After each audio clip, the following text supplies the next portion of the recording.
Welcome everyone to some more Rocket League coaching. This one's going out to the Grand Champ players who have asked themselves, I've hit the top 1%, so now what? We're going to look at some really common mistakes that happen in Grand Champ level games and talk about them. Make sure you watch till the end of the video because I recommend training packs and a practice routine that'll surely help you rank up. Oh, and by the way, the player who got the coaching sent me this screenshot showing me that he hit his peak rank directly following our coaching session. Lastly, if you're new to the channel, my name is Goose. I'm a Grand Champ 3 level Rocket League coach and I coach for free and upload for free. If you want to support me in that, please subscribe to the channel. If you want to help this video do well, you can like and leave a comment. And if you want to sign up for coaching, Discord link is in the description. All right, let's go. All right, another 2v2, let's get it.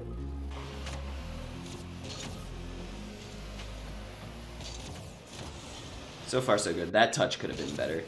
Yeah. What I usually try to do from this situation is, like from when the ball's falling down, you're on the wall like this, you have an opportunity to put an absolute banger on target, and if you're really accurate, then there's no way they're saving that.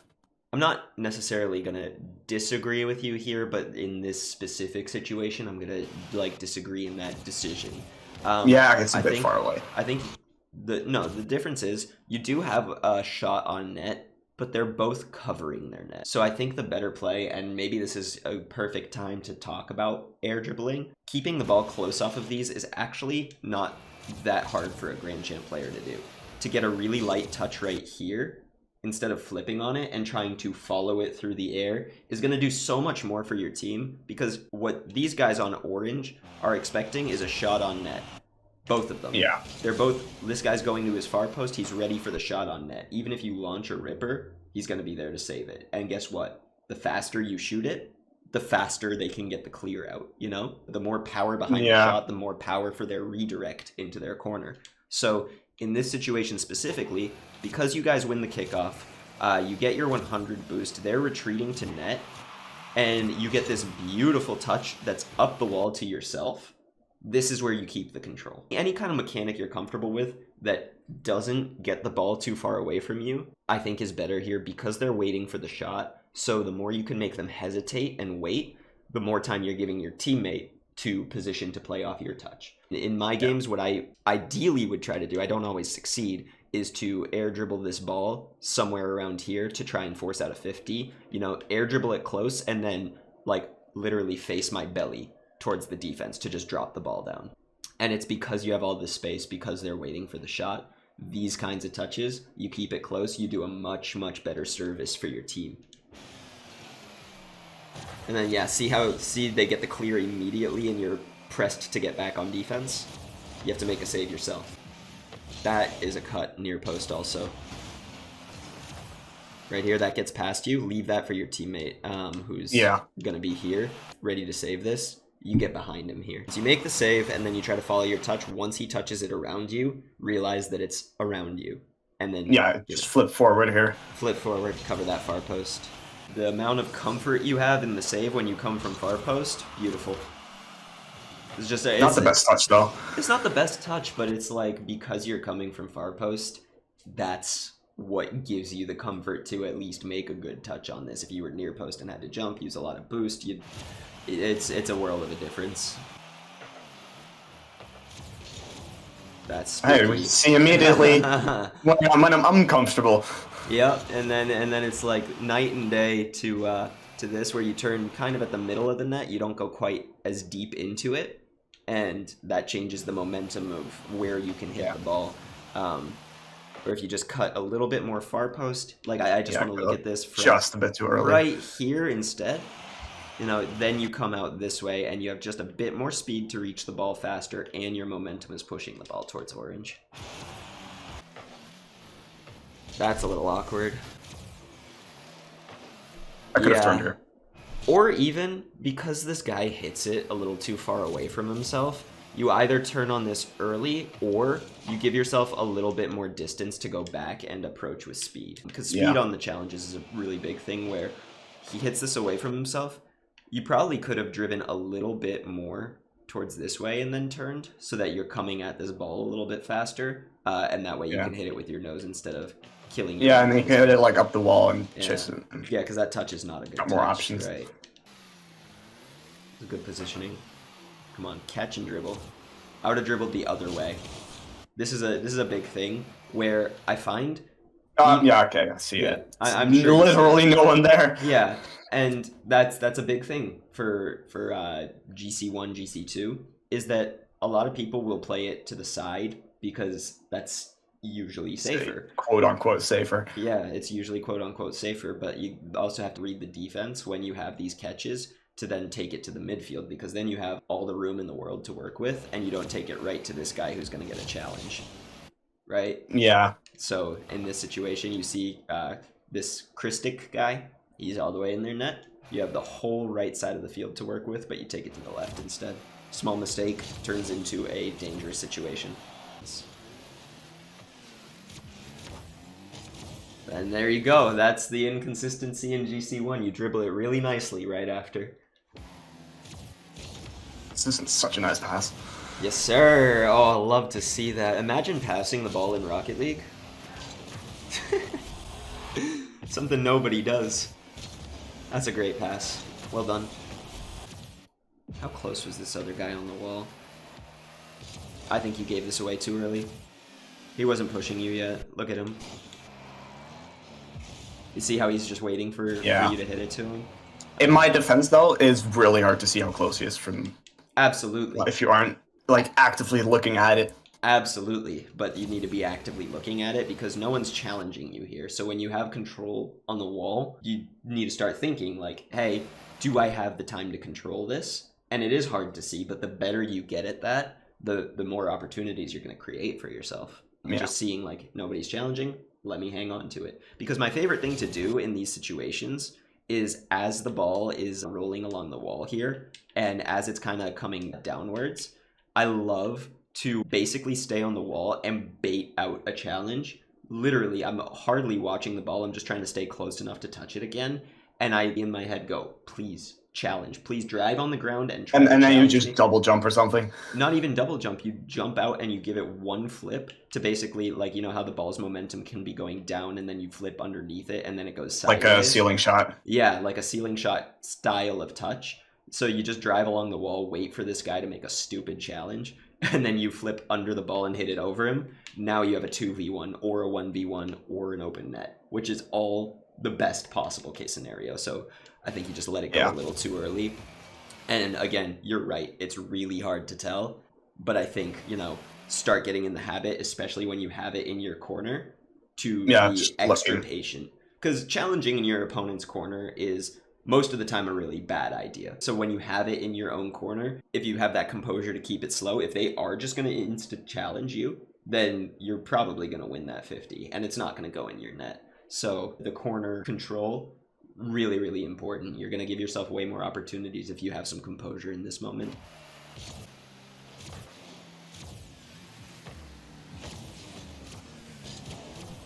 Yeah, I kind of knew this was chalked from the start because over right here already, you should have realized he's first to it.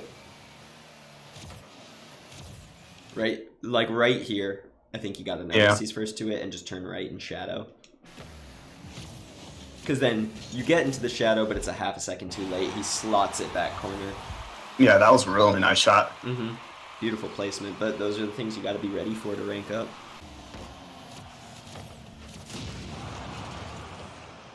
Not sure I like the boost steal, but oh well. No, that was... Yeah, that kind of did you in, didn't it? I think it's bouncing off their corner. If it were threes... Yeah, my teammate's also landing there. Yep. If it were threes or if your teammate was in a better spot, then okay. But it's not, and because your teammate is up, that should be the deciding factor. My teammate's I'm up. last man right now. Yeah. Shadow, buy some time for him to get back, you know? If your teammate commits really hard to something, buy them time. Yeah. Training packs. Training packs to improve that consistency so that shot goes in instead of off the post. This you can easily put on goal. If you're still uncomfortable with these shots, what we talked about in the very beginning of this replay, it's the ability to keep it close and air dribble. I think I do want to show you some pretty essential tips for air dribbling.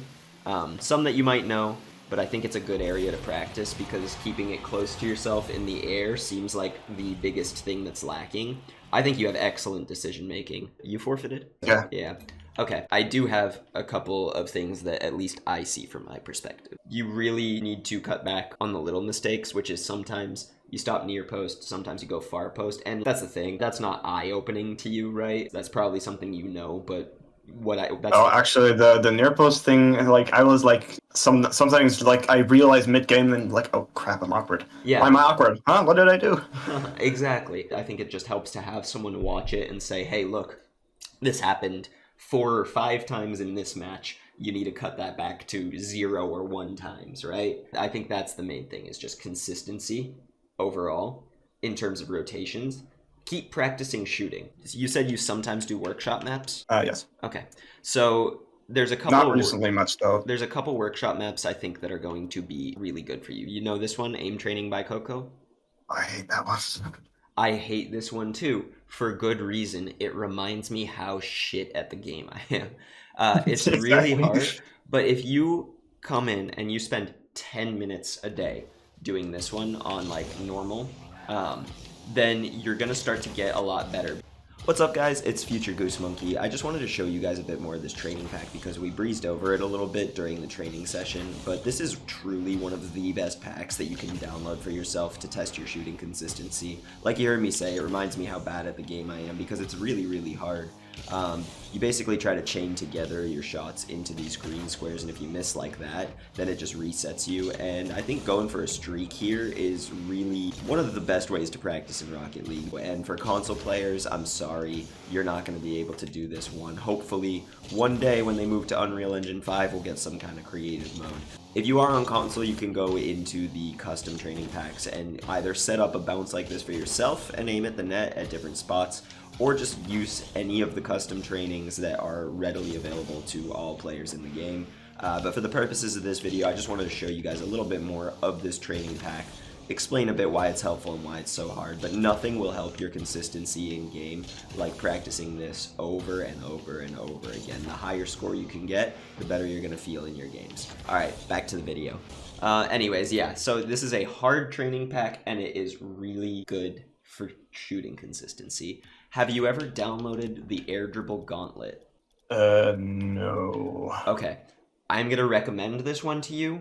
I don't think anyone in their right mind is going to be able to finish this map. This map is for freestylers to finish, but it has a lot of benefits to doing it. You see a toggle guide right there? Yeah. I know you probably know this already, but I'm going to hit up on the D-pad. You see how it adds a red circle under the ball there?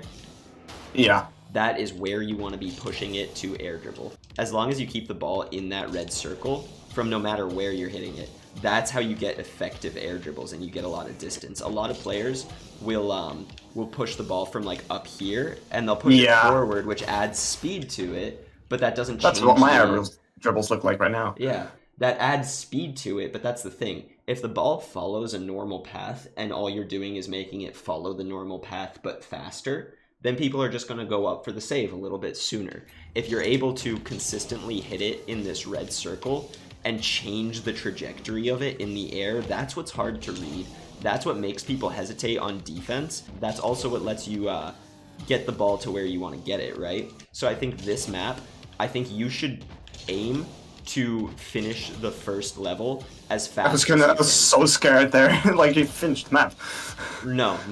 Finish that quick. I think if you can finish the first level, and look, it's like really challenging for me. I've practiced air dribbling quite a bit, and it's very challenging, right? Like, I'm glad I got it in 18 deaths in about a minute. And then level 2, if you feel like doing it, it's the same thing, just further away. This is great practice for your air dribbles and sometimes the camera gets a little wonky, so you have to reset a couple times. But once you start getting this down, you know, like those are good air dribbles. These are what are going to get you goals in game and get it around defense. I do want to show you just one example of me playing in a twos match. I mean, this is exactly that, right? Where... That was a great play. Oh, thank you. But the purpose of showing you this is because when it goes up like that, so many players are going to hit this a little bit too far to follow it. So a little bit of air rolling, practicing that red circle, that's how you keep the ball close. You want to approach it not too fast. You don't want to be like booming it away from yourself, but the better you're able to keep it in the red circle. Look at anybody else's perspective. It's really hard to tell where the ball's going because it's not going in a natural trajectory. It's not falling down like normal. Same thing for this guy. He's looking, it goes up, wait, where's it gonna go? It goes to the side, and then it's in. Because of that aerial control. And that training pack is a really good way where you can practice that. Because controls doesn't apply only to the ground.